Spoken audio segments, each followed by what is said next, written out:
जब पार्टी नरेंद्र मोदी जी एक प्रथम कार्यकर्ता के रूप में उनसे निवेदन।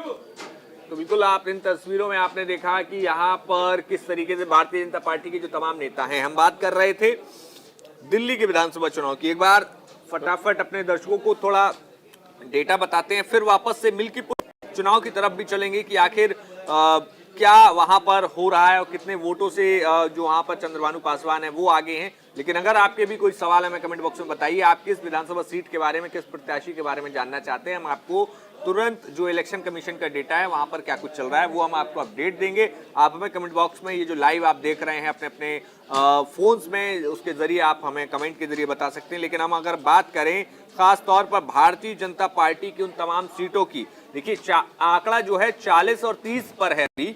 और काउंटिंग की बात की जाए तो काउंटिंग लगभग 4 से 5 राउंड की पूरी हुई है और लगभग सभी सीटों पर 15 के ऊपर राउंड होने हैं। किसी सीट पर 20 राउंड की काउंटिंग होनी, किसी पे 16 की, किसी पे 11 की है, कुछ एक सीटों पर। लेकिन आप इन तस्वीरों में देखेंगे तो अब आपको डाटा बता देते हैं कि आखिर नई दिल्ली सीट पर कौन आगे चल रहा है। और नई दिल्ली सीट पर देखिए अरविंद केजरीवाल जो हैं अभी भी बहुत साफ नहीं हो पाया है। अरविंद केजरीवाल की सीट पर 13 राउंड में से 5 राउंड की अभी तक सिर्फ काउंटिंग हुई है और 5 राउंड में भी अरविंद केजरीवाल 386 वोटों से सिर्फ आगे हैं। इसके अलावा अगर हम बात करें और तमाम सीटों की कि लक्ष्मी नगर, गांधीनगर में 192 जो वोट हैं उनका डिफरेंस है और सिर्फ 4 राउंड, 11 में से 4 राउंड की यहां पर काउंटिंग हुई है। इसके अलावा सीलमपुर में भी 19 में से 4 राउंड की काउंटिंग हुई है और यहां पर 5000 का लीड जो है पार्टी के पास है। इसके अलावा किराड़ी में अनिल झा को 23 राउंड की काउंटिंग में से 7 की अभी तक हो चुकी है और 5000 वोटों से वो आगे हैं। लेकिन अगर हम देखें कि 1000 के मार्जिन के नीचे कौन कौन से प्रत्याशी और कौन कौन सी सीटें हैं जो आम आदमी पार्टी की फंसी हुई हैं वो आपको बता देते हैं। तो यहाँ पर तीमारपुर है, तीमारपुर में 215 की सिर्फ लीड है आम आदमी पार्टी के पास। इसके अलावा अगर हम बात करें यहाँ पर मॉडल टाउन में अखिलेश पति त्रिपाठी हैं, वो 550 वोटों से सिर्फ आगे हैं। इसके अलावा अगर हम अगली सीट देखें तो पटेल नगर में भी यहाँ पर सिर्फ 559 यानी कि 559 की लीड है आम आदमी पार्टी के पास। इसके अलावा दिल्ली कैंट में वीरेंद्र सिंह हैं, वहां पर उनको 392 की लीड है और अरविंद केजरीवाल खुद 386 की लीड पर चल रहे हैं। महरौली में भी आम आदमी पार्टी 628 की लीड पर है। इसके अलावा और एक जो सीट है वो है गांधीनगर की सीट पर आम आदमी पार्टी 192 वोटों से आगे चल रही है। तो ये वो सीटें हैं जिन पर 1000 से भी कम का डिफरेंस है, जो कि बड़ी सवाल है। लेकिन अगर हम दूसरी तरफ भारतीय जनता पार्टी का देखेंगे तो भारतीय जनता पार्टी के जितने भी प्रत्याशी हैं वो सब 1000 की लीड के ऊपर हैं। लेकिन सबसे बड़ी बात, आपको बड़ी सीटें, बड़ा अंतर आपको बता देते हैं। बड़ा अंतर मुस्तफाबाद में मोहन सिंह बिष्ट है। मुस्तफाबाद में 20 राउंड की वोटिंग में से 6 राउंड की हो चुकी है और यहाँ पर जो गैप है यानी कि जो लीड है भारतीय जनता पार्टी के प्रत्याशी को 31,000 वोटों से आगे चल रहे हैं। इसके अलावा करावल नगर से कपिल मिश्रा जो हैं 18,000 से आगे हैं। और इसके अलावा अगर और बात करें घोंडा में 12,000 से भारतीय जनता पार्टी आगे है और इसके साथ साथ 6,000 वोटों से कृष्णा नगर पे भारतीय जनता पार्टी आगे है। 12,000 वोटों से विश्वास नगर में भारतीय जनता पार्टी आगे है। 9,000 वोटों से पड़पड़गंज में, जी हाँ, अवध ओझा की यहाँ पर देखिए 9,000 वोटों से अवध ओझा पीछे भी चल रहे हैं। और इसके अलावा इस सीट पे मुझे लगता है चर्चा जरूरी है पड़पड़गंज सीट को लेकर, क्योंकि जिस तरीके से अवध ओझा लगातार मीडिया बाइट्स दे रहे थे, एक बड़बोलेपन का अब सलीका पेश करते थे। आपने देखा जिस तरीके से उनका पूरा चीजें चुनावी प्रचार के दौरान सामने आई, देखा कि किस तरीके से एक जिस तरीके से उनकी एक जो बैकग्राउंड रही है शिक्षा की, उसे तार करते हुए नजर आए। कभी अरविंद केजरीवाल को भगवान का संज्ञा दे देते थे तो कभी एक बड़बोलेपन का स्वरूप देखने को मिला, जो इस तरह की, चूंकि राजनीति में और भारतीय राजनीति में कभी भी इस तरीके के पॉलिटिशियन का जो अगर हम बात करें कि जो टाइम स्पेंड रहता है वो बड़े लंबे अरसों तक नहीं चलता, इनको बैक टू बेसिक्स ही आना पड़ता है। ऐसे में क्या ये भी देखना होगा कि क्या क्या अवध ओझा इस बार फिर से वापस अपने शिक्षा की राह पे आते हैं या फिर राजनीति का जो उन्होंने एक नया रास्ता चुना है उसके साथ आगे बढ़ते हुए नजर आएंगे? लेकिन हाँ, बिल्कुल बिल्कुल। लेकिन जिस तरीके से वहां पूर्वांचली वोटर, उत्तराखंड के जो वोटरों का जो प्रमुख भूमिका रहता है पटपरगंज सीट लेकर, और यहाँ देखिए जो नेगी वहां उम्मीदवार है भारतीय जनता पार्टी के, वो लगातार रवि नेगी वो जो लगातार वो आपने देखा हो कि चुनाव चाहे डिक्लेयर हुआ हो ना हुआ हो, लगातार लोगों से जनसंपर्क में रहते हैं और वहां की जो स्थानीय समस्या है उससे लगातार अवगत रहते हैं।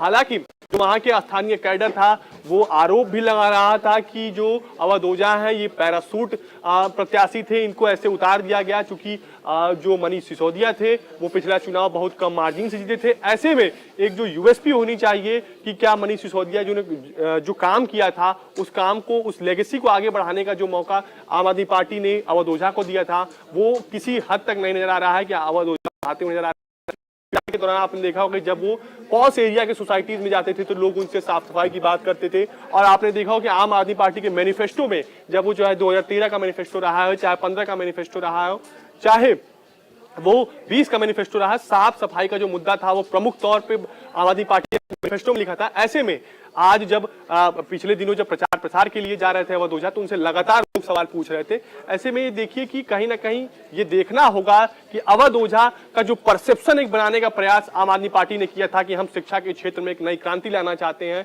अवध ओझा ने भी लगातार कई माध्यमों से कहा था कि वो लगातार डेटा के साथ बात कर रहे थे कि IIT इतने हुए, दिल्ली की स्कूलों में पढ़े बच्चे इतने नीट क्वालिफाई, लेकिन वो सारे आंकड़े धरे के धरे रह गए। और जिस तरीके से रवि नेगी ने पूरे प्रचार प्रसार को संभाला था और जिस तरीके से उन्होंने डोर टू डोर प्रचार प्रसार किया था उसका फल स्वरूप ये देखने को मिल रहा है कि शुरुआती रुझान में 9000 से भी ज्यादा मतों से रवि नेगी और भारतीय जनता पार्टी आगे चल रही है पटपरगंज सीट से। ऐसे में जो लेगेसी मनीष सिसोदिया छोड़कर गए थे उसे बरकरार रखना, ये तस्वीरें दिखा देते हैं भारतीय जनता पार्टी के कार्यालय, चुनाव कार्यालयों की। यहाँ पर देखिए जश्न की तैयारी अब जो है यहाँ पर शुरू होती हुई दिखाई दे रही है। आप ये तस्वीरें देखेंगे भारतीय जनता पार्टी के चुनाव कार्यालय की।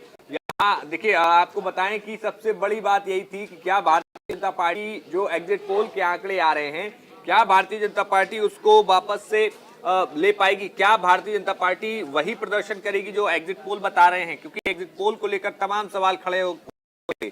सट्टा बाजार का अपना अनुमान था, एग्जिट पोल का अपना अनुमान था। मुझे लगता है कि एग्जिट पोल अगर सही हुए, क्योंकि जिस तरीके से 8 एग्जिट पोल में भारतीय जनता पार्टी को पूर्ण बहुमत मिला था, अगर ये एग्जिट पोल से होते लंबे अरसे बाद जो पोल एजेंसियां हैं उनकी सही साबित होंगे। ऐसे में फिर से जो विश्वसनीयता है एग्जिट पोल्स को लेकर इस देश में बढ़ने की उम्मीद है। लेकिन जिस तरीके से आप देखिए कि भारतीय जनता पार्टी कार्यकर्ता जो प्रदेश कार्यालय है वहां उत्साह और जश्न का माहौल बना। मुझे एक वाकया याद आ रहा है 2012 के यूपी विधानसभा चुनाव का, जब शुरुआती रुझान में भारतीय जनता पार्टी कार्यकर्ता कार्यालय पहुंच गए थे और वहां उसके बाद जो नतीजे, ऐसे में अभी चूंकि 4 राउंड 5 राउंड 6 राउंड की ही वोटिंग हुई है, ऐसे हम कह सकते हैं जो कार्यकर्ता बढ़ना जायज है। लेकिन इस तरीके से अगर आप उत्साह का परिचय देंगे तो ये कि अति उत्साह हो जाएगा और अति आत्मविश्वास होगा। तो मे भी आने वाले समय में चूंकि जिस तरीके से आंकड़े लगातार मेंटेन करने का प्रयास कर रही है, जो एक मार्जिन बड़ा मार्जिन था उसको आम आदमी पार्टी ने जिस तरीके से पाटा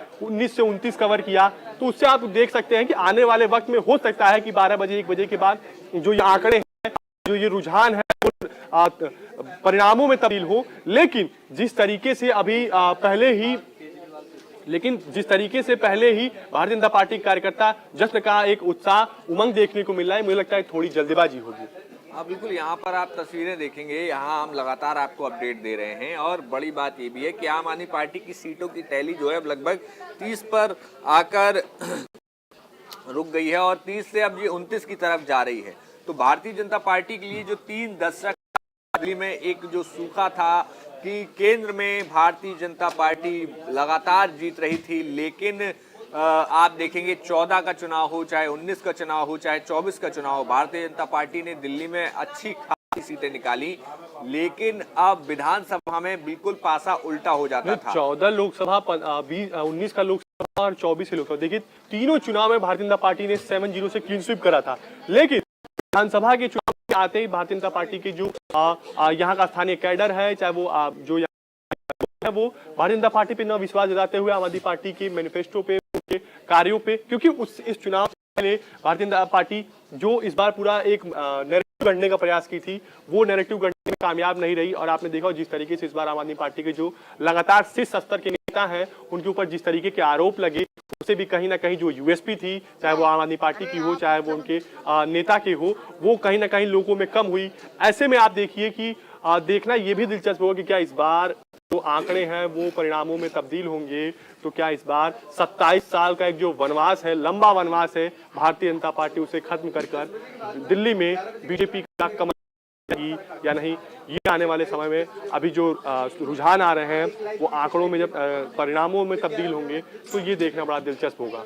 देखिए, मैं थोड़ा सा मैं ये करूंगा, जो चुनाव आयोग का जो आंकड़ा है वो लगातार अपडेट चुनाव आयोग का हो रहा है, और इसमें जो चुनाव आयोग का जिस तरह से आंकड़ा है और उसमें और जिस तरह से मार्जिन ये हो रहा है, तो 41 सीट से पे जो है सो बीजेपी आगे है। और बीजेपी का जो आप ये देखिए तो बीजेपी का जो मार्जिन है वो लगातार मार्जिन आपको बढ़ता ही ये जा रहा है। जैसे देखिए, अब सब अगर सीट वाइज अगर हम चर्चा करें तो सबसे पहले अगर नरेला सीट की अगर हम बात करें तो उसे राज किरण कठारी जो हैं वो हैं, उनका आगे वो बढ़ रहे हैं, और उनका जो है सो 58,000 का 5800 से वो लीड ले रहे हैं। और तो यहाँ आपको 5 जो सीट ये 5 राउंड का यहाँ काउंटिंग हो चुका है, 22 पे होना है। उसके बाद से अगर हम बादली सीट की बात करें तो वहाँ बीजेपी के जो प्रत्याशी हो 3400 वोट से आगे वो चल रहे हैं, और 3 राउंड का यहाँ पे हुआ है। उसके बाद से अगर रिठाला की हम बात करें तो रिठाला के से कुलवंत राणा जो हैं सो वो 18,000 का से लीड से आगे चल रहे हैं वोटों से। उसमें यहाँ पे जो है सो 9 राउंड का 20 राउंड में होना है, 9 राउंड का। तो देखिए ये सब जो सीटें हैं इस पे इनका जो बीजेपी का जिस तरह से बढ़त है, तो आंकड़े इलेक्शन कमीशन के मैं आंकड़े को देख पा रहा हूँ, उसमें लगभग अमूमन जो अधिकांश जो सीटें हैं उसमें बीजेपी का जो 5,000 से ऊपर का मार्जिन चल रहा है। दिल्ली के चुनाव में अगर 5,000 के मार्जिन से अगर 7-8 राउंड के बाद आप अगर आगे चल रहे हैं तो एक ये शो ये करता है जो वोट का जो पैटर्न है, जो ट्रेंड है, वो इसमें जा रहा है। उसके बाद से अगर हम मुंडिका की बात करें तो मुंडिका के यहाँ से जो आपको है जो प्रत्याशी हैं वो तकरीबन 37,000 वोट से आगे चल रहे हैं। नागलोई से मनोज कुमार सौकी आपको 91 वोट से आगे चल रहे हैं। उसके बाद से आप अगर देखें रोहिणी सीट की बात करें तो विजेंद्र गुप्ता यहाँ तकरीबन 7,000 वोट से आगे चल रहे हैं। शालीमार बाग की अगर बात करें तो रेखा गुप्ता यहाँ हैं, वो 15,000 वोटों से आगे चल रही हैं। उसके बाद से सकूर बस्ती की अगर बात करें तो कर्नल सिंह हैं यहाँ से, वो तकरीबन 10,000 वोटों से आगे चल रहे हैं।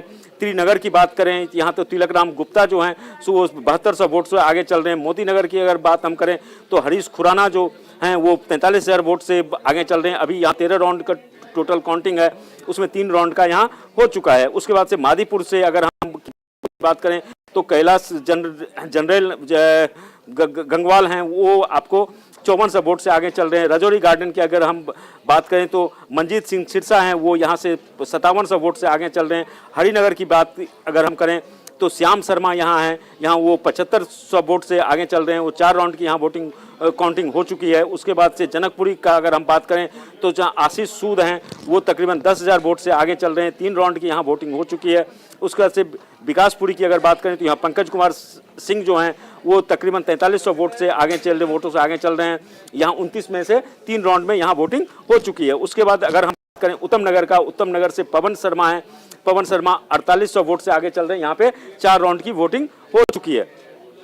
उसके बाद आप अगर नजफगढ़ की बात करें तो यहाँ से नीलम पहलवान जो हैं वो 12,000 वोट से आगे चल रहे हैं। यहाँ 25 राउंड की वोटिंग काउंटिंग है, उसमें 8 राउंड पे हो चुकी है। उस बाद से अगर ब्रिजवासन की बात करें तो कैलाश गहलोत यहाँ 3,000 के वोट से मार्जिन से आगे, यहाँ 5 राउंड की काउंटिंग हो चुकी है। अगर पालम की हम बात करें तो पालम से कुलदीप सोलंकी हैं, वो आगे चल रहे 1400 वोट से आगे चल रहे हैं। यहाँ 22 राउंड की काउंटिंग होनी है, 6 राउंड हो चुकी है। अगर हम न्यू दिल्ली सीट से अगर ताजा पे बात करें तो यहाँ प्रवेश साहिब सिंह जो आपको 225 वोट से आगे चल रहे हैं। यहाँ अरविंद केजरीवाल फिर एक बार पिछड़ते हुए दिख रहे हैं। उसके बाद से अगर मालवीय नगर की हम बात करें तो यहाँ संतोष उपाध्याय हैं, वो 3300 वोट से आगे चल रहे हैं। आर के पुरम से अगर बात हम करें तो अनिल कुमार शर्मा हैं, वो आपको 5000 वोट से आगे चल रहे हैं। यहाँ 5 राउंड की काउंटिंग हो चुकी है, 12 राउंड टोटल यहाँ पे। अच्छा, यहाँ पर एक बड़ी बात जो निकलकर सामने आ रही है कि बाबरपुर में आप चांदनी चौक से आपके प्रदीप सिंह लगभग 12,000 वोटों से आगे हैं, तिलक नगर से जो आप बात लगातार कह रहे हैं। लेकिन बड़ी बात यह है कि आखिर आम आदमी पार्टी जिसने इतनी तैयारी की, आम आदमी पार्टी जिसने लगातार मैसिव कैंपेन किया, आम आदमी पार्टी ने कई सीटों पर कई बड़े बड़े प्रत्याशियों पर दांव लगाया।